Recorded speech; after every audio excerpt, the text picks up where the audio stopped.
안녕하세요. 배민공통서비스 개발팀 윤보민입니다. 네.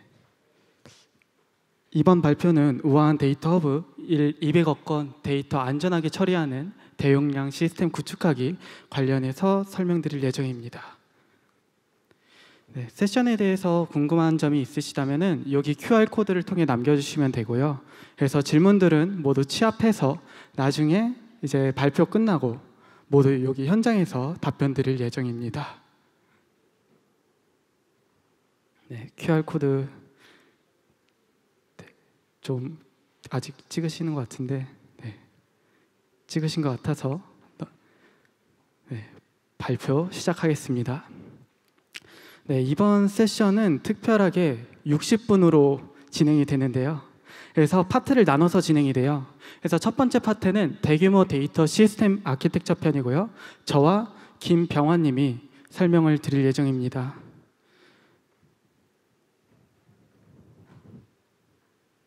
그리고 두 번째 파트는 대규모 데이터 서포트 아키텍처 편이고요. 장재주 님과 김민중 님이 설명드릴 예정입니다. 네, 이 서비스가 어떤 서비스인지 혹시 알고 계신가요?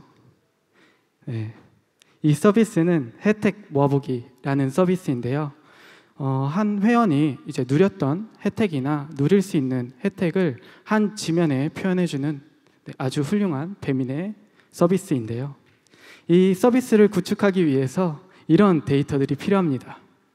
혜택 데이터, 회원 데이터, 커머스 쿠폰 데이터 등등 다양한 데이터들이 필요한데요. 이 데이터를 사용을 할 때마다 저희는 이런 프로세스를 거치게 됩니다. 먼저 관리팀에 문의를 해야 하고요. 그 다음에 데이터 스펙에 대해서 협의를 해야 합니다. 그 다음에는 데이터 전달 방식, 예를 들면은 API 방식으로 통신을 할 것인지 아니면 이벤트 방식으로 받아서 사용을 할 것인지에 대해서 협의를 진행하게 됩니다. 그리고 이 프로세스는 해당 데이터뿐만이 아니라 모든 데이터에 적용이 되면서 꽤나 복잡한 그래프가 그려집니다. 그리고 배민에서는 혜택 모아보기 서비스뿐만이 아니라 다양한 서비스들이 존재하는데요. 그 중에 7개의 서비스를 가져와서 이 그림을 그렸을 때 굉장히 복잡해 보이는 그림이 완성이 됩니다. 네, 저희는 이 그래프를 조금 더 간소화시키길 원했고요. 그래서 가운데에 데이터 시스템을 구축하게 됩니다. 네, 이렇게 데이터 시스템을 구축을 하게 되면서 그래프는 굉장히 간소해져요. 그래서 데이터를 적재하는 팀들은 데이터 시스템에 적재를 하면 되는 거고요. 그 다음에 데이터를 조회하는 팀들은 이제 데이터 시스템에만 바라보고 데이터를 조회하면 되는 구조가 된 거죠. 그렇게 저희는 이 시스템의 이름을 우아 허브라고 칭하게 되었습니다. 네. 그런데 조금 더 고민을 해야 되는 포인트가 있어요. 여기서 이제 데이터가 적재가 될 때에는 하루 약 200억 데이터가 적재가 되고 있고요. 그리고 요청이 들어올 때는 분당 약 700만 요청이 들어오게 돼요. 이렇게 대규모 트래픽 속에서 조금 더 안정적으로 시스템을 제공을 해주려면 견고한 서비스 아키텍처가 필요했고요. 그래서 저희는 이 데이터가 취합이 되고 그리고 데이터가 조회가 되기까지 총 4가지의 스텝을 나눠봐서 생각을 해봤습니다. 네, 첫 번째 스텝은 이제 흩어져 있는 데이터를 통합할 수 있는 스텝인데요. 저희는 이 부분을 데이터 통합 스텝으로 칭하게 되었고요. 그 다음 스텝은 데이터를 처리할 수 있는 스텝입니다. 그 다음 스텝은 데이터를 저장할 수 있는 스텝이고요. 그리고 마지막은 데이터를 조회할 수 있는 스텝입니다. 이 모든 스텝은 서로 유기적으로 네트워크 기반으로 통신이 되다 보니 네트워크 또한 저희는 중요하게 생각되는 포인트였고, 그래서 네트워크도 여기 아키텍처에 포함이 되게 됩니다. 그래서 이게 저희의 우아 허브 아키텍처가 된 겁니다. 이번 발표를 통해서 저희는 각각의 스텝마다 어떤 고민을 했고 그리고 그 고민을 통해서 어떤 내부 구조가 이루어졌는지 이 시간을 비롯해 공유해 드리도록 하겠습니다. 네, 먼저 첫 번째 스텝, 데이터 통합 스텝입니다. 데이터 통합. 내부 구조를 고민을 할 때 저희는 이 키워드 중점으로 많은 고민을 했었는데요. 그 키워드는 바로 백프레셔라는 키워드입니다. 백프레셔란 생산자 속도를 조절해서 소비자가 안정적으로 데이터를 처리할 수 있게 도와주는 메커니즘인데요. 우아 허브는 이전에도 공유드렸던 것처럼 200억 데이터가 들어오고 있는데, 이 데이터가 시간대마다 균등하게 들어오는 것이 아니라 이 데이터는 이제 어떤 시간대에는 조금 덜 들어올 수도 있고요, 그리고 어떤 시간대에는 훨씬 더 많이 들어오는 시간대도 있습니다. 그래서 리소스를 안정적으로 처리를 하기 위해서는 이 백프레셔라는 메커니즘이 굉장히 중요했었는데요. 이 백프레셔를 이제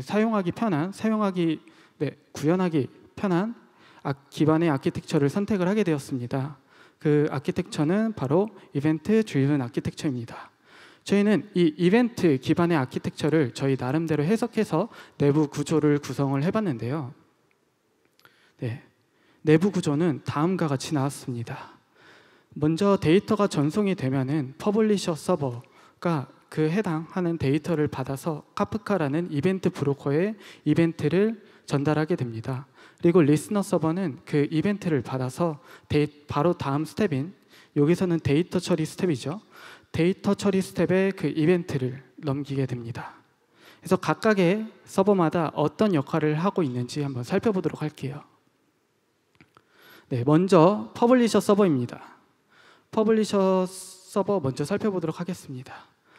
지금 이 그림을 보시게 되면은 이런 의문이 있을 수도 있어요. 카프카로 바로 발행해도 되지 않냐라는 의문이 있을 수도 있는데요. 맞습니다. 카프카로 바로 발행해도 되지만 저희는 퍼블리셔 서버를 앞에 둠으로써 얻을 수 있는 이점이 있다라고 생각을 했고, 저희는 총 한 3가지의 이점을 이 시간을 비롯해 공유드리도록 하겠습니다. 먼저 첫 번째 이점입니다. 기술 추상화가 가능하다라는 이점이 있었는데요. 퍼블리셔 서버를 앞에 둠으로써 뒤에 있는 기술은 어떤 기술로 변화가 되든 기술에 대한 선택권은 이제 퍼블리셔 서버가 가져갈 수 있게 되는 구조가 된 겁니다. 그렇게 됨에 따라서 데이터 전송하는 데이터 전송 팀들은 그저 데이터를 전송하다라는 행위에만 집중을 할 수가 있고, 그 뒤에 흘러오는 기술들은 이제 퍼블리셔 서버가 자유롭게 선택을 하면 됩니다. 예를 들어 카프카 대신 어떤 뭔가 혁신적인 이벤트 브로커가 나왔을 때는 이거를 자유롭게 교체를 하면 되는 거고요. 그리고 이벤트 기반 대신 뭔가 다른 기반의 아키텍처를 선택을 한다거나, 혹은 퍼블리셔 서버가 다음 스텝인 데이터 처리 스텝에 직접적으로 데이터를 전달을 해준다거나, 이런 식으로 자유롭게 선택이 가능한 구조가 된 거죠.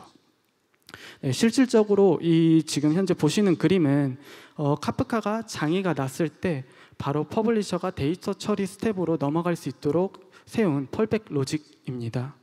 퍼블리셔 서버가 앞에 있음으로써 가능한 구조이지 않을까 생각이 듭니다. 그 다음 이점입니다. 메시지 형상 관리가 가능하다라는 이점을 챙길 수 있었는데요.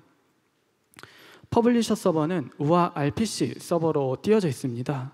우아 RPC 서버는 작년 우아콘에서도 발표가 되었고, 이후에 김병환님이 이제 조금 더 설명을 해드릴 예정인데요. 여기서 다양한 특징이 있지만 우아 RPC에서는 또 특이한 특징이 있는 게 자바 인터페이스가 IDL 역할을 한다라는 특징이 있습니다. 그렇기 때문에 여기 샘플 서비스 안에 있는 에코라는 메시지를 클라이언트가 호출을 하게 되면은 이제 그 서버에서는 에코 기반으로 호출한 메서드 기반으로 이제 호출이 되는데요. 그래서 퍼블리셔 서버 내부 IDL을 보게 되면은요, 이제 퍼블리시라는 메서드가 존재하고, 리퀘스트 안에는 이제 허브 메시지가 인터페이스화가 되어 있습니다. 그렇기 때문에 인터페이스가 구현된 구현체만 이 리퀘스트를 통해서 들어올 수 있다라는 부분이 생기는 거죠. 그렇게 됨에 따라서 이런 메시지 스펙에 대한 주도권은 퍼블리셔 서버가 가져갈 수 있게 되는 겁니다.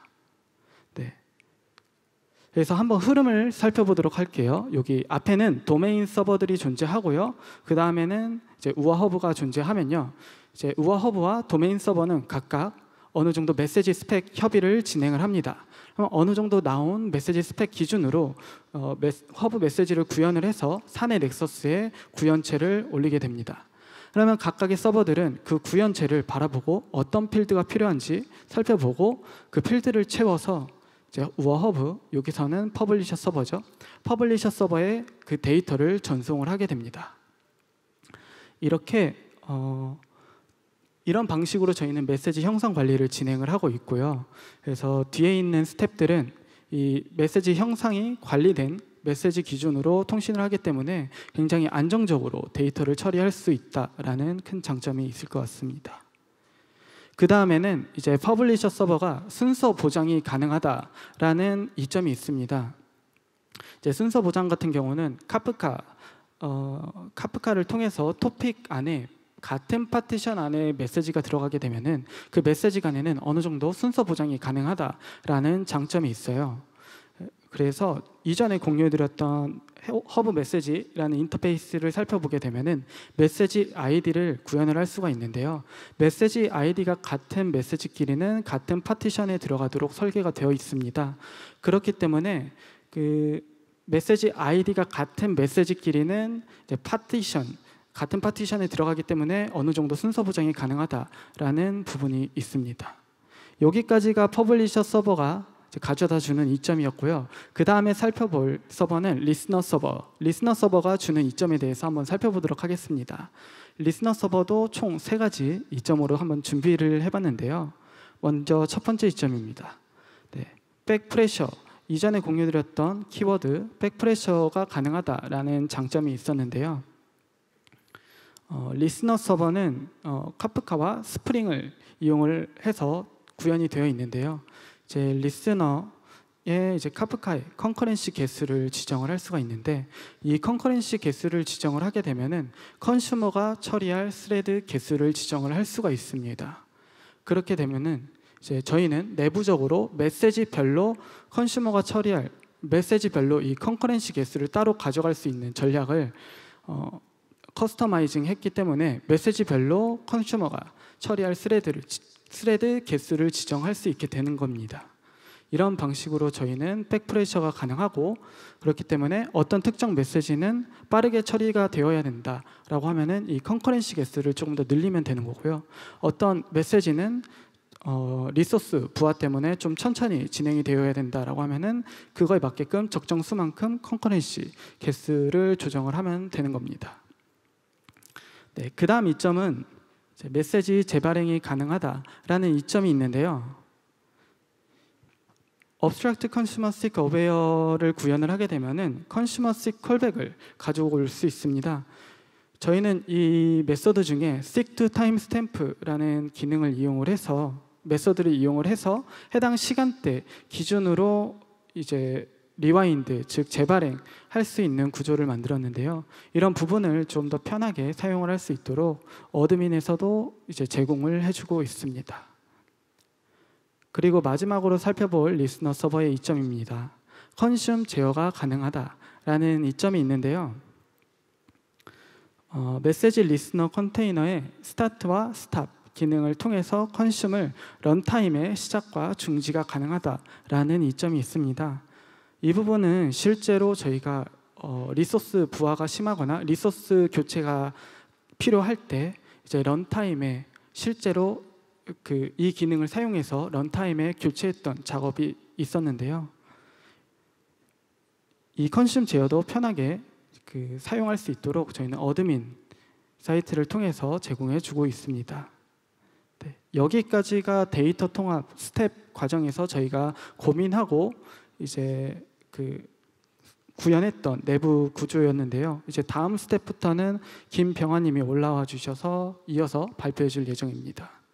네, 다음으로 발표 이어서 진행을 하겠습니다. 앞서 보미님이 데이터 통합 관련해서 잘 설명을 해주셨는데요. 이제 여기서 보시면은 데이터 처리 부분과 그리고 데이터 저장 그리고 네트워크 부분에 대해서 발표를 하도록 하겠습니다. 우선은 데이터 처리인데요. 이벤트 데이터 처리는 사실 태스크 기반의 워크플로우를 통해서 처리를 하고 있습니다. 그래서 뭐 여기 그림에서 보는 게 유양 비순환 그래프라고 대그 형태의 구조인데요. 저희도 이 구조를 그대로 사용을 하고 있고요. 다만 이와 관련돼서는 좀 할 얘기가 많기 때문에 더 자세한 내용은 파트 2에서 재준님과 민중님이 더 자세하게 말씀을 드릴 예정입니다. 네, 앞서 이벤트 데이터가 처리되었다고 가정을 한다면은 이제 처리된 데이터를 어딘가에는 저장을 하고 서빙을 하기 위해서는 데이터 저장소가 필요한데요. 대용량 트래픽의 데이터를 어떻게 안전하게 저장하고 서빙하는지 지금부터 살펴보도록 하겠습니다. 네, 저희가 만든 이 시스템은 앞서 말씀드렸다시피 우한형제들에서 제공하는 많은 서비스로부터 이벤트를 받아 처리하고 저장하고 서빙을 해야 했습니다. 당연히 데이터베이스 한 대만을 사용하면 안전하지 않는데요. 그래서 처리된 데이터를 안전하고 빠르게 저장하고 서빙하기 위해서는 저희가 고민한 것은 이렇게 두 가지였습니다. 고가형성 그리고 대용량 쓰기와 읽기에 대한 트래픽을 견디는 성능이었습니다. 네, 우선 고가형성부터 말씀을 드리면은 사실 현재 대부분의 데이터베이스 시스템이 마스터 리플리카 기반의 클러스터를 구성을 해서 이를 기반으로 리플리케이션과 고가형성을 지원을 하고 있습니다. 네, 저희 우한 형제들도 이와 동일하게 저희가 사용하는 모든 데이터베이스 시스템에 리플리케이션을 적용을 하고 인프라 팀의 지원 하에서 고가형성을 지원을 하고 있습니다. 네, 그렇다면 대용량 트래픽에 대한 쓰기와 읽기에 대한 성능인데요. 네, 여기 한 대의 데이터베이스가 있다고 가정을 해보겠습니다. 네, 당연히 많은 트래픽을 한 대가 받게 되면은 트래픽이 몰리면은 서버가 물리적으로 병렬 처리가 힘든 점이 있는데요. 그렇다면 높은 쓰기와 읽기에 대한 성능은 어떻게 데이터베이스가 견디게 할 수 있을까요? 네, 어느 정도 예상을 하셨겠지만 근본적으로는 분산 처리를 통해서 여러 컴퓨팅 자원을 좀 병렬 처리를 해야 됩니다. 그러면 어떻게 분산 처리를 할 수 있을까요? 네, 여기 한 대의 데이터베이스 안에 예시로 한 개의 테이블과 그 테이블에 대한 인덱스가 있다고 가정을 해보겠습니다. 보통 애플리케이션을 처음 만들 때 많이 사용하는 구조인데요. 이때 시간의 흐름에 따라서 많은 데이터가 삽입되면서 인덱스가 자연스레 커질 거고 이렇게 되면 DML에 대한 성능 저하가 발생을 합니다. 그리고 또 병렬적으로 데이터가 많이 삽입을 요청을 되면은 테이블이 한 대이기 때문에 뭐 테이블 락이 걸린다든지 아니면 인덱스에 의해서 뭔가 락이 걸리면은 병렬 처리에 대한 병목이 발생을 합니다.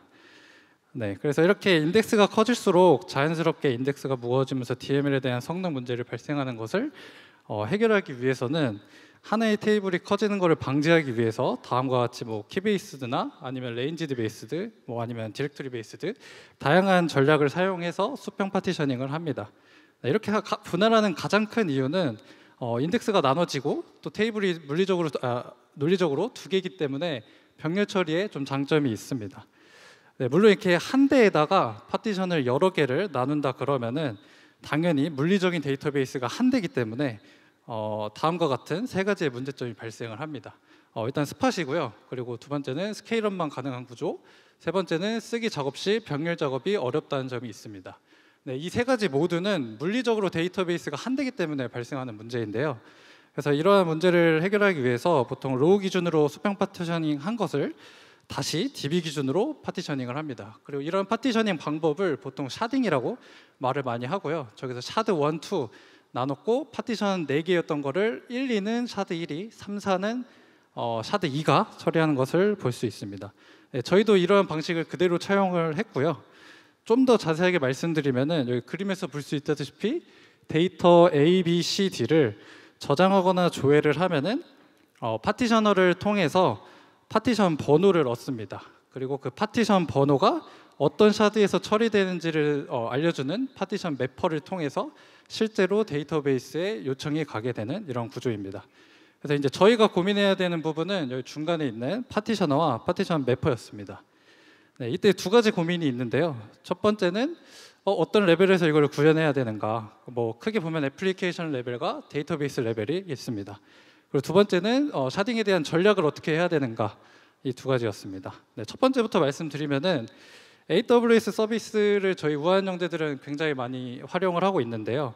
이때 문제는 데이터베이스 서비스별로 이 데이터베이스 레벨의 샤딩을 지원하는 것도 있고 지원하지 않는 것도 있습니다. 네, 그래서 저희 같은 경우는 만약에 데이터베이스 레벨을 지원을 한다 그러면은 데이터베이스 레벨을 사용을 하고 있고요. 근데 안 좋은 점은 저희가 사용하는 DB 같은 경우는 지원을 하지 않는 것도 있기 때문에 결국은 애플리케이션 레벨 샤딩을 구현을 하자라는 결정을 하게 되었습니다. 네, 보통 구현을 하게 되면은 전략이 이렇게 대표적으로 3개가 있는데요. 첫 번째는 키베이스드, 두 번째는 레인지 베이스드, 세 번째는 디렉토리 베이스드. 이렇게 3가지가 있는데 시간 관계상 하나하나 다 설명드리긴 좀 힘들어서 결론적으로 바로 말씀드리면은 저희는 키베이스드랑 그리고 디렉토리 베이스드를 같이 활용을 해서 이 문제를 해결했습니다. 관련돼서 좀 더 자세히 살펴보면은 앞서 말씀드린 데이터 ABCD를 저장하고 조회할 때 파티셔너를 통해서 파티션 번호를 먼저 얻는다고 했는데요. 이 부분에서 어떤 전략을 사용할까 고민이 많았는데 우선 저희에게 들어오는 데이터는 굉장히 많습니다. 뭐 예를 들어서 주문 데이터만 들어온다 그러면은 사실 회원 번호를 기준으로 샤딩을 하면 되는데 저희는 뭐 회원 데이터, 리뷰 데이터 굉장히 많은 데이터가 들어옵니다. 그리고 데이터별로 데이터 스키마 구조도 다 달랐습니다. 그러다 보니까 이걸 어떻게 해야 되지 해서 저희는 키베이스드 샤딩을 했고요. 그리고 어떤 기준으로 어떤 것을 저장하고 어떤 이름으로 저장할 것인지를 직접 개발자가 결정을 하게 되었고 여기 보면 데이터베이스 스키마라고 오른쪽 그림 보시면은 샤드 아이디라는 애노테이션이 있는데 그 스키마 내에 저 샤드 아이디가 붙으면은 실제로 저장이나 조회를 할 때 저 속성을 기준으로 파티션 키를 구하는 해시 펑션을 거치도록 했습니다. 네, 그럼 이제 그렇게 해서 파티션 번호를 얻었다면은 파티션 번호를 기준으로 어떤 샤드를 요청해야 되는지 결정을 해야 되는데요. 이 부분은 저희는 룩업 테이블, 즉 디렉토리 베이스드랑 비슷한 방식을 촬영을 해서 파티션별로 어떤 데이터베이스에 이 파티션이 매핑되어 있는지를 룩업 테이블로 구성을 했습니다.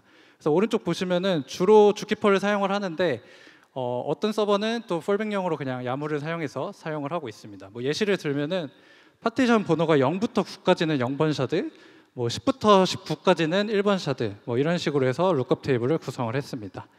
뭐 이렇게 말씀드리면 좀 이해가 안 되실 수 있는데 그래서 좀 더 자세하게 말씀드리면은 데이터 ABCD를 저장하거나 조회를 하면은 해시 펑션을 먼저 거치고요. 그리고 그 해시 펑션에 거쳐서 데이터 ABCD가 각각 3, 1, 4, 5라는 파티션 번호를 얻었다면은 이 부분은 키베이스드라고 방금 말씀드렸죠. 그 다음에는 이 룩업 테이블에 의해서 파티션 1, 2, 3은 샤드 1번이, 4, 5, 6은 2번이 처리한다 라고 해서 이렇게 룩업 테이블을 거쳐서 실제 샤드에 요청이 가는 이런 구조입니다. 여기서 의문이 드실 건데 바로 키베이스드에서 그냥 바로 샤드로 가면 안 되냐 의문이 드실 건데 저희 같은 경우는 데이터 특성이 굉장히 많기 때문에 파티션을 균등하게 나누는 데 대해서 좀 어려움이 있었고 이 트래픽 자체를 좀 부하 분산하는 데 좀 많이 집중을 했습니다. 네, 즉 핫 파티션과 콜드 파티션에 대한 걱정 때문이었는데요.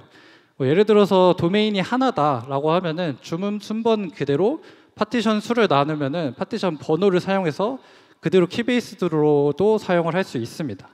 하지만 저희 같은 경우는 굉장히 다양한 데이터가 들어오기 때문에 파티션을 어떻게 균등하게 나눌까 고민이 많았습니다. 그래서 앞서 말씀드린 대로 키베이스들을 사용해서 스키마 추가 시에 개발자들이 굉장히 좀 많이 모여서 데이터 특성을 좀 분석을 했고요.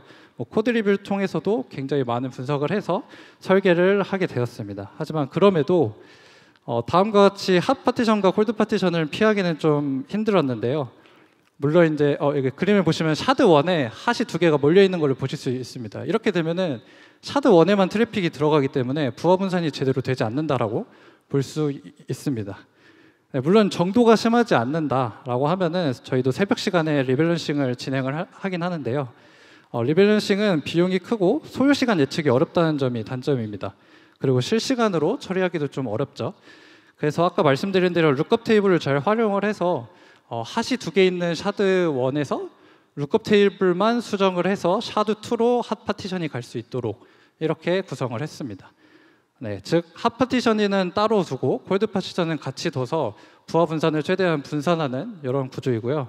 그 외에도 만약에 샤드들이 다 만약에 많이 요청을 받고 있어서 힘들다라고 하면은 샤드 3를 증설을 한 다음에 복제를 해서 그대로 파티션 2를 절로 옮기는 룩업 테이블 수정만으로 부하를 분산을 할 수 있었습니다. 뭐 이와 관련돼서 좀 더 자세히 말씀드리면은 노드 1이 파티션 1, 2, 3을 관리하고 있는데 3번이 만약에 핫 파티션이다. 근데 이걸로 인해서 노드 1이 좀 힘들어한다 라고 하면은 복제를 그대로 하고요. 복제한 상태에서 3번에 대한 파티션만 전환을 합니다. 트래픽을. 그 다음에 기존에 이제 쓸모없는 파티션들을 모두 제거를 하는 거죠. 네, 이렇게 해서 대응을 하고 있는 상태이고요. 정리하면은 대용량 쓰기와 리드는 물론 파티셔닝과 샤딩을 통해서 해결을 하고 있고, 고가용성은 리플리케이션을 통해서 해결을 하고 있다라고 보시면 될 것 같습니다. 그리고 앞서 말씀드린 대로 저희 같은 경우는 이 부분을 우아한 PA, 즉 우아한 퍼시스턴트 API라는 모듈을 따로 만들었는데요. 앞서 말씀드린 대로 애플리케이션 레벨의 구현이 필요했기 때문에 이거를 퍼시스턴트 API라는 이름으로 만들게 됐고, 저희가 사용하는 데이터 스키마를 자바 코드로 다 함으로써 어떤 데이터베이스든 간에 기존의 비즈니스 코드는 최대한 유지할 수 있도록 이 인터페이스를 구성을 했습니다. 조금 더 자세히 말씀드리면은 왼쪽에 데이터를 우아한 PA에다가 저장 혹은 조회를 하면은 파티션 키 프로세스에 의해서 키베이스드로 파티션 번호를 얻고, 그 번호가 어떤 샤드가 처리하는지에 대해서 룩업 테이블로 가지고 있기 때문에 그 샤드로 요청이 가고, 그리고 데이터베이스가 어떤 걸 사용하냐에 따라서 쿼리를 만들고 마지막에 드라이버를 통해서 실행하는 이런 구조입니다. 근데 단기간에 서버가 몰리면, 이벤트가 몰리면은 결국 서버가 터지는 거 아닌가요? 하실 수도 있는데요. 실제로 저희도 1억 건이 한 번에 몰리는 이벤트가 한 달에 한 번씩 있습니다. 네, 당연히 그렇게 되면은 쓰기랑 읽기에 대해서 몰리기 때문에 특정 샤드가 장애가 나고요. 이러면 당연히 개발자들은 대응을 해야겠죠. 네, 다음과 같이 CPU 사용량이 확 솟구치는 문제가 발생을 합니다. 근데 이렇게 되면은 개발자가 사실 대응할 게 없어요. 그냥 스케일업 말고 스케일업이나 증설해서 대응하는 것밖에 없는데, 저희는 아까 보미님이 말씀해주신 대로 앞단에서 백프레셔 역할을 하는 통합 부분이 있기 때문에 앞서 말씀드린 4개의 속성이 있는데요. 카프카 쪽은 컨커런시랑 파티션 개수, 그 뒤에서 워크플로우로 처리하는 데이터 처리 부분에 저 데이터 처리 서버 대수랑 비동기 스레드 설정을 통해서 분당 처리할 수 있는 이벤트에 대한 설정을 하고 있습니다. 네, 이렇게 함으로써 1억 건이 몰려도 CPU 사용량 자체가 이렇게 확 치솟는 게 아니라 치솟다가 좀 그냥 일정하게 지나가는 이런 패턴을 만들 수 있었습니다. 네, 근데 아마 이렇게 말씀드리면은 정합성은 어떻게 결정을 하느냐 하실 수 있는데, 저희는 사실 전시 시스템을 대부분 쓰고 있고, 이게 이제 이벤트 컨시스턴시를 지향을 한다라는 점을 사내에 많이 발표를 해서 이렇게 사용을 하고 있습니다. 네, 지금까지 데이터 저장 부분이었고요. 그 다음은 네트워크 부분인데요. 전체 아키텍처에서 볼 수 있듯이 여러 노드들이 각자 맡은 역할을 수행하면서 네트워크를 통해 협력하는 마이크로 서비스 성향을 좀 가지게 됩니다. 네, 자연스럽게 여러 노드들이 네트워크상에서 데이터를 주고받으면서 서비스를 해야 되는 상황에서 네트워크 통신에 대한 효율화도 저희의 이제 중점 중에 하나였습니다. 그래서 네트워크 부분 관련돼서 고민이 있었는데요. 첫 번째는 각 노드들이 다 하나하나 네트워크에 대한 통신 코드를 중복해서 구현해야 됐다는 점과, 그리고 실제로 지금 이미 돌아가는 서비스들은 JVM 기반의 클라이언트와 서버 스택이 모두 다릅니다. 누구는 뭐 8을 쓰고 있고 누구는 11을 쓰고 있고, 이러기 때문에 그냥 결국 저희는 그냥 네트워크 라이브러리를 만들어서 모두가 호환될 수 있는 그런 스택을 만들자라고 결정이 났고요. 그래서 저희가 이제 고민해야 되는 거는 스키마 버전 관리, 그리고 네트워크 패킷에 대한 효율화, 그리고 환경에 따른 기술 스택 선택, 이렇게 3가지가 있었습니다. 관련돼서 사실 오늘 말씀을 드리면 좋지만 이 관련돼서 구현 부분은 사실 작년에 발표를 한 우아한 RPC라는 라이브러리가 이 3가지의 요구사항을 어느 정도 만족을 하고 있기 때문에 이 RPC를 사용하게 됐고요. 자세하게 좀 더 설명을 드리면은, 우선 첫 번째 스키마 버전 관리 부분은 서버가 만약에 각 스키마를 관리를 하게 된다면은 스키마가 동일하면은 다 모두 행복합니다. 하지만 아시다시피 몇몇의 서버들이 막 속성을 추가하거나 속성명을 바꾸거나 이렇게 함으로써 데이터의 일관성, 호환성, 그리고 스키마 형성 관리가 좀 어려운 점이 있게 됩니다. 근데 아까 방금 말씀드렸다시피 저희는 RPC를 쓰는데요. 이거는 이제 gRPC의 예시인데, RPC 같은 경우는 클라이언트와 서버가 데이터를 주고받을 때 IDL이라는 미리 스키마를 정의를 합니다. 그리고 이 스키마를 기준으로 둘이 구현해서 사용을 하기 때문에 요청 스키마, 응답 스키마, 그리고 호출에 대한 함수를 미리 정의를 하기 때문에 좀 앞서 말씀드린 이 3가지 문제점이 해결된다라고 판단을 했고, 실제로 작년에 발표를 해주신 우아한 RPC 라이브러리는 자바 코드로 되어 있습니다. 그래서 클라이언트, 프로토콜, 서버 모두 다 자바 코드로 되어 있고 여기서 중요한 점은 프로토콜 부분인데요. 저희는 이 자바로 된 프로토콜을 클래스로, 즉 상품이면 상품 아이디라는 클래스로 저 프로토콜을 관리하는 모듈을 따로 두고 서버들이 이 모듈을 다 의존함으로써 데이터 일관성과 호환성 그리고 스키마에 대한 형상 관리를 하고 있습니다. 네, 그리고 두 번째는 네트워크 패킷에 대한 효율화인데요. 우선 클라이언트와 서버가 요청과 응답을 주고받는다라고 가정을 해보겠습니다. 아마 많은 분들이 HTTP 1.1 REST API 기반의 제이슨을 많이 사용을 하실 텐데요. 제이슨은 물론 호환성 면에서는 굉장히 좋습니다. 대부분의 클라이언트와 서버가 이를 구현해서 사용을 하고 있기 때문에 호환성 면은 좋지만 사이즈나 증여라 성능 면에서는 사실 다른 좋은 알고리즘들이 많습니다. 그래서 이거는 실제로 저희의 사례인데요. 실제로 제이슨 38바이트와 44KB 정도 되는 거를 증여로 해서 사이즈를 비교해봤더니 대부분이 제이슨보다는 더 작은 사이즈를 보여줍니다. 네, 하지만 여기서 눈여겨봐야 될 점은 저 프로토스토프 같은 경우는 작은 사이즈는 비교적 데이터가 작아지는데 중간 정도 되는 사이즈는 오히려 제이슨보다 더 커집니다.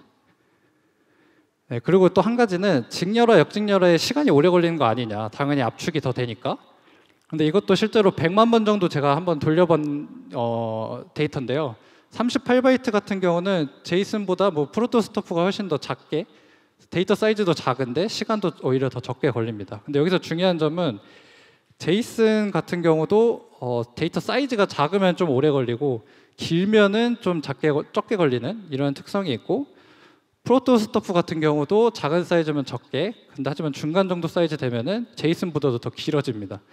네, 여기서 제가 말씀드리고 싶은 거는 어떤 라이브러리가 좋다가 아니라 인터넷에서 아마 많이 쳐보시면 아시겠지만 다양한 실험이 있습니다. 다양한 회사에서 이와 관련돼서 많은 실험을 하는데 모두 다른 결과가 나옵니다.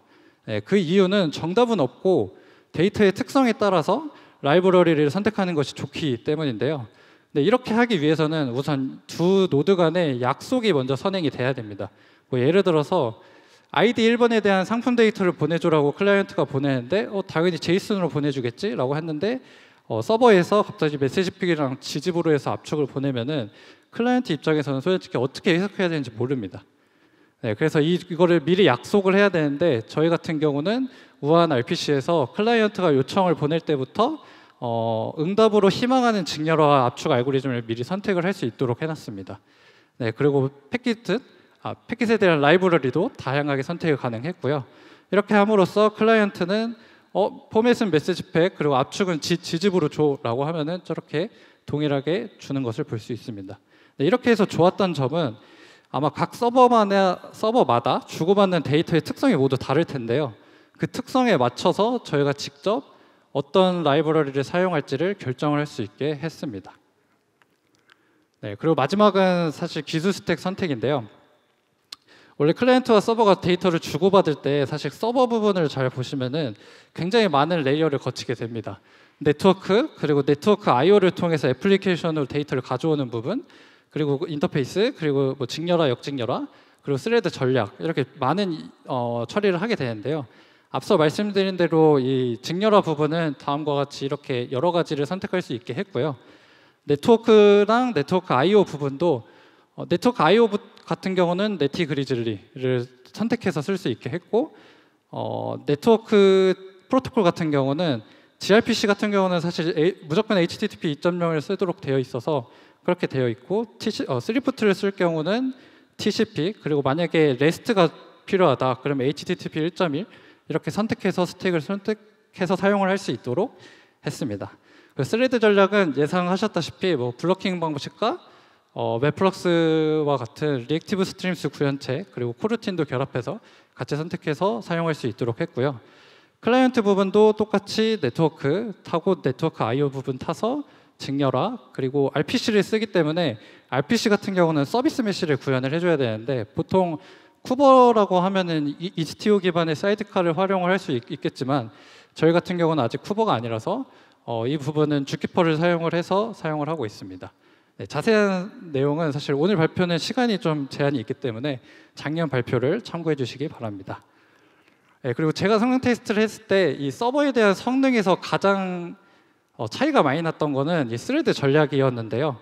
뭐 물론 이제 논블로킹 자체가 더 스레드를 전환을 많이 안 하고 적은 수로 흔히 말해서 푸시 방식으로 해결을 하기 때문에 더 효과적이긴 하지만 에러 대응이나 아니면은 뭐 러닝 커브 이런 부분이 좀 어려운 점이 있어서 저희는 컨텐츠 라이터 즉 그 데이터를 처리하고 DB에 저장하는 부분은 스레드풀 즉 스레드 폴리캐스트 부분을 잘 활용을 해서 쓰고 있고 읽기 부분 즉 어그리게이트하는 읽기 부분은 최대한 논블로킹을 사용을 할 수 있도록 구성을 해놨습니다. 네, 지금까지 오래 걸어왔는데요. 정리하면은 저희는 다음과 같이 이벤트를 도메인 플랫폼에서 이벤트를 보내주면은 이벤트 브로커를 통해서 데이터 통합을 하고 이에 대해서 태스크 기반으로 처리를 한 다음에 데이터를 저장을 합니다. 저장은 파티셔닝과 샤딩 그리고 리플리케이션을 잘 적용을 해서 안정성과 처리도 어느 정도 보장을 했고요. 그리고 네트워크 부분도 RPC 방금 말씀드린 RPC 라이브러리를 활용을 해서 최대한 각 서버 상황에 맞춰서 스택을 선택하고 네트워크 효율도 최대한 효율적일 수 있게 구성을 해서 사용을 하고 있습니다. 그리고 마지막 부분이 저 쿼리 부분인데요. 저거는 왜 갑자기 저기 있지라고 하실 수 있는데 저거는 이제 만약에 이벤트를 처리하고 앞서 말씀드린 장바구니 모아보기 이런 경우는 뭐 회원 데이터 뭐 아니면은 리뷰 데이터, 쿠폰 데이터 이런 게 필요한데 그런 데이터를 미리 말아둘 수도 있겠지만 이거 데이터의 셋을 어떻게 구성하느냐에 따라 다르기 때문에 그걸 이제 어그리게이트 해야 되는 경우는 저 조회단에서 어그리게이트를 해서 실제로 조회하시는 분들한테 제공을 해드리고 있습니다. 네, 이렇게 해서 하루에 쓰기 약 200억 건 그리고 읽기 분당 약 700만 건의 요청을 다음과 같은 아키텍처로 해결을 하고 있습니다. 네, 그 다음은 이제 재준님과 민중님이 서비스 구축편 관련돼서 발표를 이어서 해주시겠습니다. 감사합니다. 네, 안녕하세요. 저는 푸드 전시 콘텐츠 개발팀의 장재주입니다. 파트 2 음식 배달, 물건 배달 서비스 구축편에 대해서 이어서 발표를 진행하도록 하겠습니다. 저희 발표 순서는 간단하게 다음과 같고요. 먼저 저희가 데이터 처리를 위해서 이제 어떤 고민들을 가지고 있었는지, 그리고 간단한 예시를 통해서 그 고민들을 어떻게 해결해 나갔는지, 그리고 그것들이 실제로 어떠한 방식으로 구현이 되는지 코드와 함께 설명드리도록 하겠습니다. 이제 앞에서 보민님과 병환님이 전시 시스템이 가지고 있는 전체적인 아키텍처에 대한 설명을 아주 잘 해주셨고, 구축편에서는 이 가운데에 해당하는 데이터 처리를 어떠한 방식으로 하고 있는지를 중점적으로 발표를 하겠습니다. 네, 이제 앞에서 어려운 얘기 다 끝났으니까 좀 마음 편하게 들어주셔도 될 것 같습니다. 네, 먼저 저희가 가졌던 고민들에 대해서 공유를 드리겠습니다. 배달의 민족 서비스의 큰 두 축인 푸드와 커머스 모두 전시에서 데이터를 노출하기 위해서 여러 다양한 데이터가 필요합니다. 먼저 푸드의 예를 좀 보면 이제 음식을 파는 가게의 정보들 같은 것도 필요할 거고, 그 가게에 걸려 있는 어떤 메뉴의 정보들, 그리고 그 가게의 뭐 별점이나 리뷰와 같은 정보들도 보이네요. 그리고 역시 배달 서비스이기 때문에 배달 팁이나 배달 예상 시간 같은 이런 정보도 필요할 겁니다. 커머스의 경우에도 비슷합니다. 이제 물건을 파는 업체의 정보도 필요하고, 그 업체에서 판매하는 상품의 정보, 그리고 그 상품의 가격이나 재고 같은 정보도 필요하겠네요. 푸드와 마찬가지로 이제 배달에 대한 정보들도 필요하게 될 겁니다. 그리고 아마 이전 우아콘들을 좀 즐겨 보셨던 분들이라면 아시겠지만, 우한 형제들 내에서 이런 데이터들은 각각 좀 작게 나뉘어진 서비스들에서 제공이 되고 있습니다. 앱에서부터 요청이 올라오면 전시용 서버를 하나 두고 이 전시 서비스에 뭐 가게 쿠폰, 광고, 통계 데이터, 브랜드, 이런 배달 관련된 정보들 여러 데이터 소스들로부터 데이터를 모아두고 전시에 사용을 하고 있습니다. 커머스도 동일하게 셀러, 브랜드, 쿠폰, 재고, 배달 관련된 이런 정보들을 전시에다가 모아두고 노출되는 영역들에 사용을 하고 있습니다. 이러한 데이터들은 원장의 데이터가 그대로 필요한 경우도 있지만 유의미한 가공을 거쳐서 노출이 되어야 하는 케이스들도 존재합니다. 예를 들어서 가게에 대한 데이터가 들어왔을 때 이 가게에 대한 원장 정보도 필요하지만 이제 데이터를 판단해서 가공해야 되는 케이스들도 있습니다. 뭐 장표에서 보시는 것처럼 특정 브랜드인지를 판단을 해서 처리되어야 되는 케이스들도 있고, 아니면은 가게가 진행 중인 광고 정보를 보고 특정한 조건에 부합하는지에 따라서 별도로 처리가 되어야 되는 케이스들도 있습니다. 혹은 어떠한 데이터는 그 데이터 자체만으로 판단할 수 없고 다른 데이터와 조합해서 처리되어야 하는 경우도 있습니다. 네, 이런 요구 사항들을 간단하게 한번 정리를 해보면 A라는 데이터가 들어왔을 때 이 A라는 데이터를 그대로 저장하는 것과 그리고 그 A를 활용해서 A1이라는 작업을 수행하고 이어서 A2라는 작업이 수행되는 케이스들이 생길 거고요. 또는 A라는 데이터를 가지고 B라는 작업이 병렬적으로 수행되는 케이스들도 있을 겁니다. 아니면 C라는 데이터가 존재하는지를 확인해서 그 두 개를 조합해서 처리하는 것을 AC라는 작업이라고 불러보도록 하겠습니다. 전시에서 이렇게 데이터를 처리하다 보면 때로는 저 A1과 A2의 작업 순서가 바뀌어야 되는 케이스들도 존재할 수 있고 아니면 중간에 다른 작업이 끼어 들어와야 하는 케이스들도 발생할 수 있습니다. 아니면 단순하게 C만 확인해서 처리하는 것이 아닌 D라는 데이터도 같이 확인해서 조합해서 처리해야 하는 그런 케이스들도 발생할 수 있습니다. 이처럼 비즈니스 요구사항에 따라서 다양하게 데이터 처리 흐름이 달라지는 케이스가 발생할 수 있는데 이렇게 저희가 가졌던 고민은 여러 데이터 소스들로부터 다양하고 수많은 데이터를 안전하고 유연하고 빠르게 처리하는 것이었습니다. 그럼 이거를 어떻게 저희가 이 고민들을 풀어 나갔는지 한번 확인해 보도록 하겠습니다. 먼저 아까 예를 들었던 그 작업을 가장 많이 사용하는 레이어드 아키텍처 방식에서 이제 수도 코드로 한번 작성을 해봤는데요. A라는 데이터가 들어왔을 때 A를 저장하고 A1을 수행하고 A2를 수행하고 그 다음에 B를 수행해서 C를 찾고 AC를 수행을 하고 있습니다. 그런데 이때 이제 A1까지 수행이 된 다음 A2에서 실패를 하면 어떻게 될까요? 아마 별도의 어떤 처리가 되어 있지 않는 한에는 B와 AC라는 작업도 역시나 수행되지 않을 겁니다. 이 A2라고 하는 작업과 B, AC는 서로 연관관계가 없는 작업임에도 불구하고 말이죠. 그래서 이 부분은 실패를 하면 안 됩니다. 그러면 이 요구 사항을 만족하기 위해서 이제 A2라는 작업에 이런 방식으로 뭐 간단하게 예외 처리가 되게 됩니다. 그리고 B의 실패도 AC에 영향을 미치면 안 되니 여기도 이런 식으로 예외 처리가 동일하게 되겠네요. 혹은 이제 특정한 요구 사항에 따라서 처음에 예시와 달리 A1과 A2라고 하는 저 작업이 하나의 트랜잭션으로 묶여야 되는 단위의 작업이 되는 경우도 생길 것입니다. 그러면 이런 식으로 A1과 2를 하나로 묶어서 이제 이렇게 트랜잭션 처리를 할 겁니다.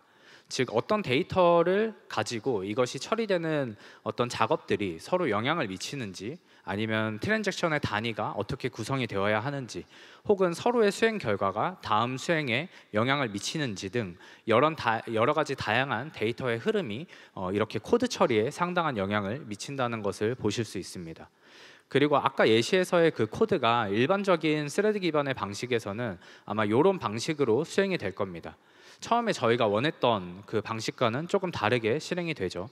최종적인 결과값은 동일하겠지만 데이터가 병렬적으로 처리되어도 되는 지점에서는 상대적으로 느리거나 좀 다른 형태의 처리가 이루어지게 됩니다. 그래서 이런 부분들을 이제 처음에 요구사항과 부합해서 처리하기 위해서는 병렬적으로 처리할 때 이제 비동기 혹은 논블러킹 방식으로 구현할 수 있습니다. 이것도 역시나 데이터의 처리 흐름이 코드에 영향을 끼치는 것들을 보실 수 있습니다. 또는 이전 예시에서 A1이 수행되고 난 후 A2가 수행되는 코드였지만 만약에 A1과 A2의 수행 순서가 바뀌어야 한다면 이렇게 코드 라인의 변화가 이루어지게 될 겁니다. 그럼 이런 메서드명도 뭔가 바뀌어야 되는지에 대한 고민에 빠지겠죠. 그리고 각각의 작업들이 서로 영향을 미치지 않고 수행되기 때문에 결국에 하나의 작업들은 하나의 트랜잭션을 저희는 유지할 수 있다라고 생각을 했고 A2에서 실패가 일어나면은 다른 작업들에 영향을 미치지 않기 때문에 추후에 A2만 재실행을 해야 할 필요도 있을 것입니다. 그렇게 되면은 하나의 트랜잭션으로 묶이는 모든 작업들에 대한 진입점들이 필요하고 기존의 레이어드 아키텍처에서 이렇게 별도의 트랜잭션마다 진입점을 만드는 것이 상당히 번거로운 작업이라고 저희는 조금 느끼게 되었습니다. 그래서 기존의 방식에서 저희가 좀 느꼈던 어려움들을 한번 정리를 해보면 이제 각 작업의 연관관계를 코드로서 구성을 해야 했기 때문에 데이터의 흐름을 유연하게 변경하는 것이 좀 어려웠고 트랜잭션의 단위를 작게 가져가거나 아니면 그 단위를 좀 유연하게 변경하는 것에 어려움이 있다라고 생각을 했습니다. 그리고 특정한 동작만 별도로 수행하는 것도 코드 작성에서 좀 번거로움이 있다라고 생각을 했습니다. 네, 그래서 저희는 이 커맨드 서버에서 좀 새로운 관점으로 개발을 진행해 보자라고 생각을 하게 되었고 DDD라는 방식으로 개발을 하게 됐습니다. 네, 여기서 저 DDD는 여러분들이 흔히 생각하는 도메인 드리븐 디벨롭먼트가 아닌 데이터 드리븐 디벨롭먼트입니다. 이 데이터를 기준으로 어떠한 방식으로 데이터가 저장, 가공, 처리되어야 하는지 이 흐름을 중심으로 저희가 개발할 수 있었으면 좋겠다고 생각을 했습니다. 그래서 결국 앞서서 설명드렸던 예시를 다시 한번 좀 생각을 해보면 A라는 데이터가 들어왔을 때 이 데이터가 어떠한 방식으로 처리되어야 하는지 이게 전시 시스템이 가지고 있는 상당히 핵심적인 부분이라고 생각을 했고 이를 중심으로 저희가 개발을 하고자 했습니다. 그래서 이러한 생각을 바탕으로 만든 것이 앞서서 말씀드린 우한 워크플로우입니다. 네, 이 우한 워크플로우에 대한 개념적인 설명을 한번 드려볼게요. 데이터를 중심으로 하나의 데이터가 들어왔을 때 여기서 이제 가장 먼저 처리되어야 되는 작업, 저희는 보통 그 데이터의 원본을 저장하는 작업으로 두고 있는데 이 원본을 저장하는 작업과 그 데이터를 통해서 이제 부가적으로 수행되어야 되는 작업으로 나눕니다. 그래서 이를 메인 태스크와 서브 태스크로 두어서 처리를 하고 있습니다. 하나의 데이터가 들어오게 되면 메인 태스크가 항상 수행이 되게 되고 이 하나의 메인 태스크는 n개의 서브 태스크를 가질 수 있습니다. 그리고 또 하나의 서브 태스크 또한 n개의 서브 태스크와 연결되어서 데이터의 흐름 처리를 유연하게 변경하고 구성할 수 있게 하였습니다. 또 이 각각의 독립적으로 수행되는 서브 태스크들은 서로에게 영향을 미치지 않는다라고 이야기를 했고, 즉 병렬적으로 수행되는 하나의 태스크가 실패하면은 다른 태스크의 실패로 이어지지 않도록 구성을 했습니다. 그림과 같이 A1에서 실패가 일어난다고 하더라도 서브 태스크 B와 AC는 정상적으로 수행이 되는 방향으로 구성을 했습니다. 그리고 이렇게 각각의 서브 태스크 하나하나가 서로 병렬적으로 독립적으로 수행이 되어도 된다라는 말은, 다르게 말하면 하나의 태스크를 가장 작은 트랜잭션으로 생각할 수 있고 그렇게 유지할 수 있었습니다.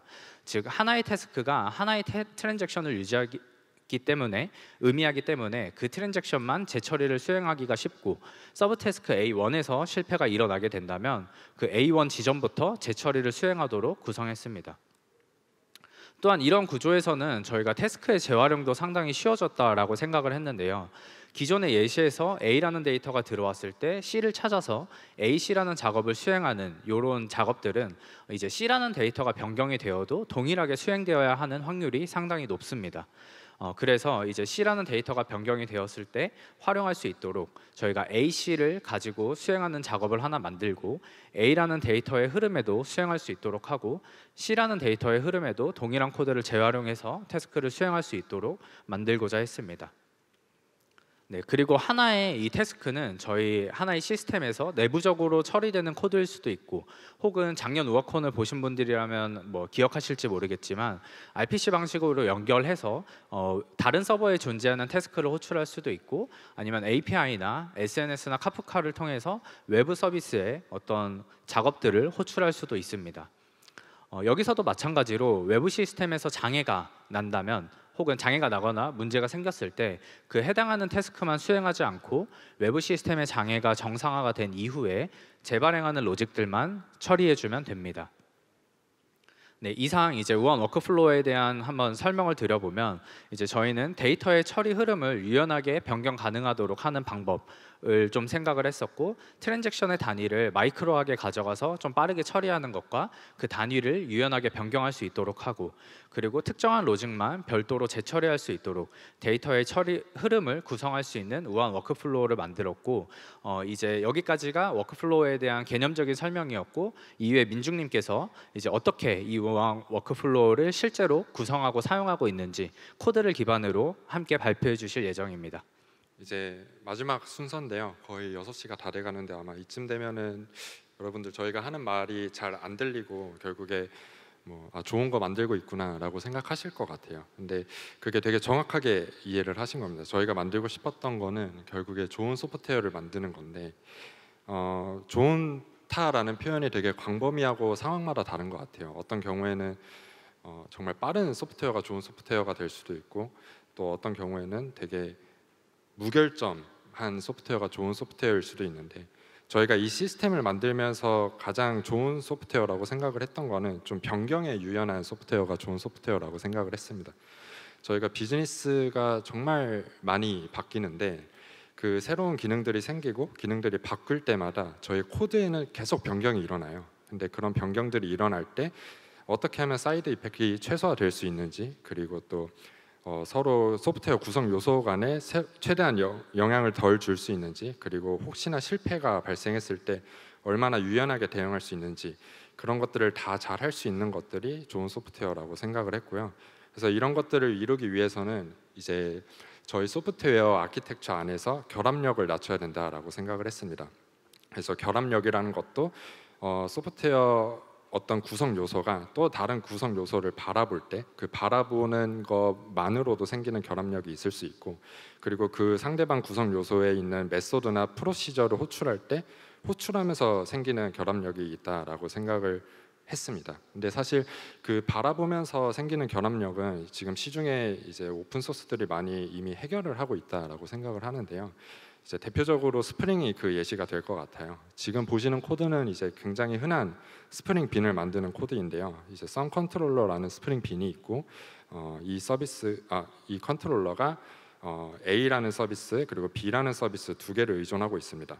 근데 사실 이렇게 딱 저희가 구현을 해놓으면은 더 이상 뭔가 추가적인, 예를 들어서 생성자를 통해서 A 서비스의 객체를 굳이 만들어내지 않더라도 이 썸 컨트롤러라는 스프링 빈은 A 서비스에 있는 메소드를 호출할 수 있게 되는데요.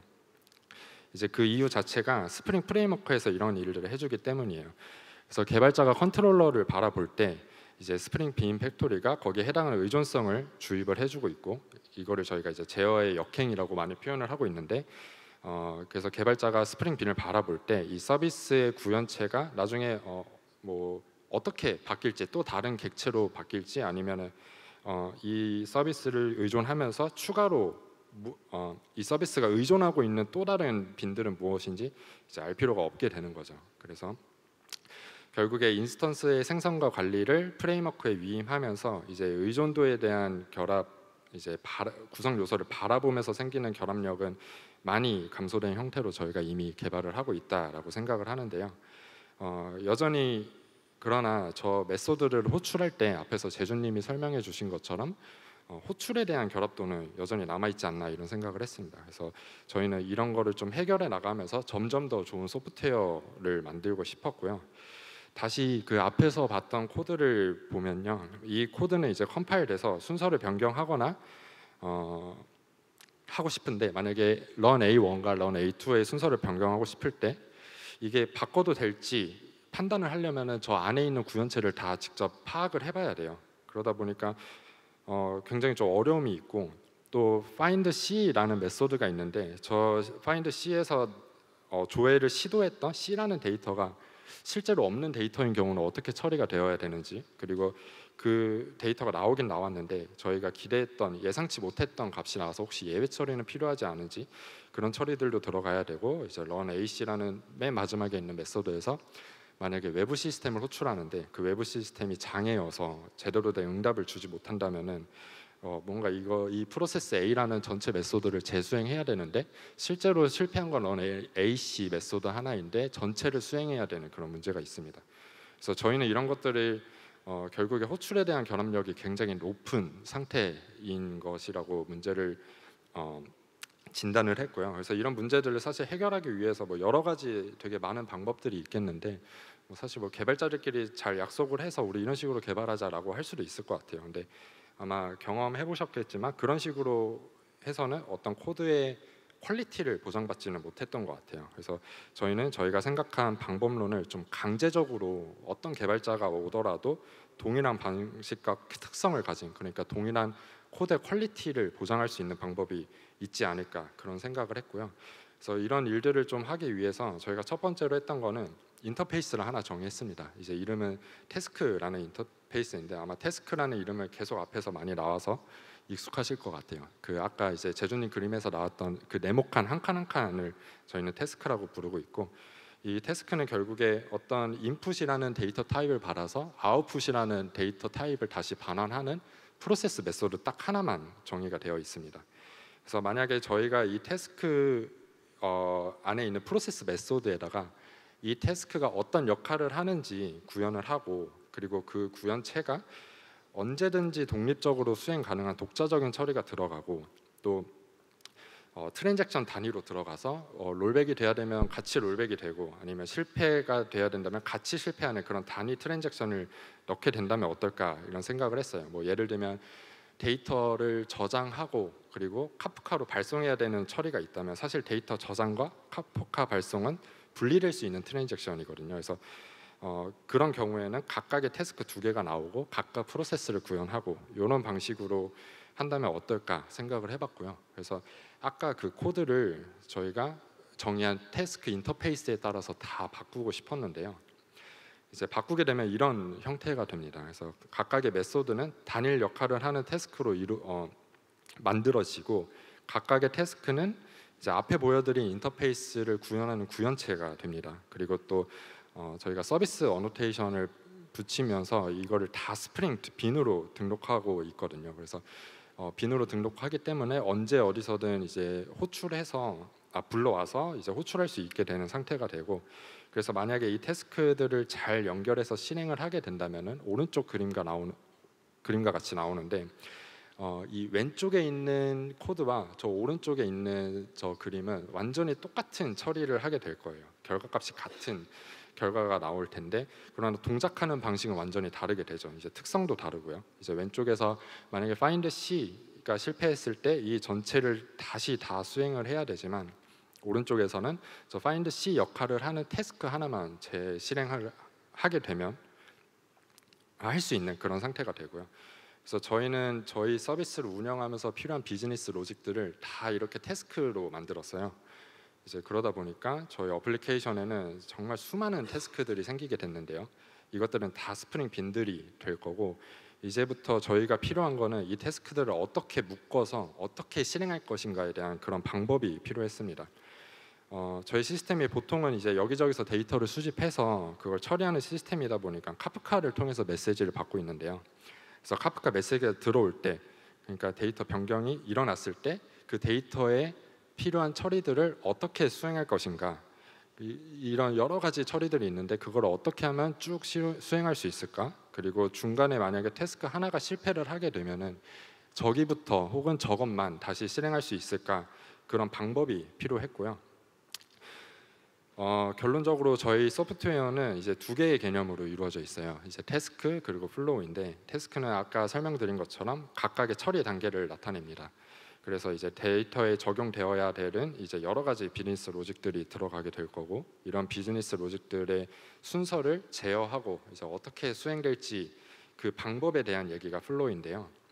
이제 플로우 얘기를 조금만 더 해보면, 이제 그림은 아까 그 그림을 이제 태스크들에다가 알파벳만 붙인 거예요. 근데 이 그림은 만약에 텍스트로 표현한다면은 오른쪽 표현식과 같이 표현될 수 있습니다. 굉장히 뭐 익숙한 표현식일 것 같은데, 뭐 A 뒤에 뭐가 나오고 B 다음에 뭐가 나오고 이런 얘기인데요. 이제 저희의 고민은 저 표현식을 어떻게 하면 저희 어플리케이션에 잘 녹여낼 수 있을까 였어요. 그래서 사실 가장 1차적으로 생각한 방법은 이제 XML이나 YAML 파일을 활용해서, 그러니까 컨피그레이션 파일을 활용해서 그 설정 파일에다가 저희의 그래프를 표현해 놓으면은 어떤 데이터가 들어와서 태스크들이 쭉 수행될 때 이 프레임워크가 저 설정 파일을 읽어서 태스크들을 쭉 수행할 수 있지 않을까, 그런 생각을 했는데, 이제 문제라고 좀 느꼈던 거는 이게 코드랑 좀 분리되어 있는 별도의 파일이다 보니까 이제 코드의 실행 순서랑 실제로 코드랑 분리되어 있는 그런 문제가 있었어요. 이제 예전에 그 스프링 빈을 XML로 다 관리하던 것과 좀 비슷한 사례인데, 개발자가 이제 이 코드가 어떻게 수행되는지를 보고 싶은데, 그게 코드가 어떤 순서로 수행되는지 보려면 옆에다가 저 XML 파일을 같이 띄워놓고 이렇게 번갈아 가면서 봐야 되는 그런 불편함이 있었고, 그래서 저희는 이런 그래프 관계를 코드에다가 녹이고 싶었고요. 그래서 저희가 추가한 거는 이제 태스크라는 인터페이스에다가 넥스트라는 메소드를 추가해서 각각의 태스크가 자기 다음에 실행될 태스크를 직접 정해서 넥스트에다가 반환하게끔 했습니다. 그래서 오른쪽 이제 왼쪽에 있는 BCG 관계를 오른쪽 코드와 같이 표현할 수 있는데요. 사실 되게 익숙한 그림이실 것 같아요. 저게 사실 결국에 링크드 리스트가 되거든요. 그러면 이제 저희는 스프링 빈들을 다 링크드 리스트로 갖고 있게 될 수 있고, 사실 이 링크드 리스트를 차례로 순회해서 실행하는 거는 아마 여기 계신 여러분들이 더 잘 아실 것 같아서 생략하겠습니다.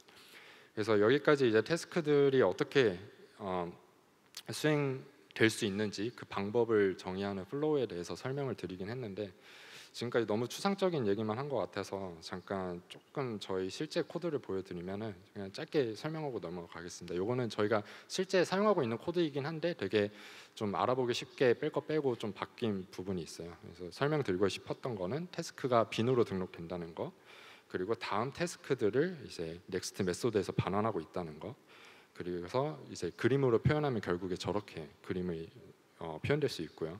그리고 프로세스 메소드가 있는데 이제 여기서 중요한 거는 이 프로덕트 메인 태스크라는 애가 수행되고 나면은 저기 보이는 프로덕트 서브 태스크 1이랑 2가 실행이 되는데, 실제로 이 메인 태스크 안에 있는 프로세스 메소드에서는 그 어떤 곳에서도 저 서브 태스크 1과 서브 태스크 2를 실행하는 로직이 없습니다.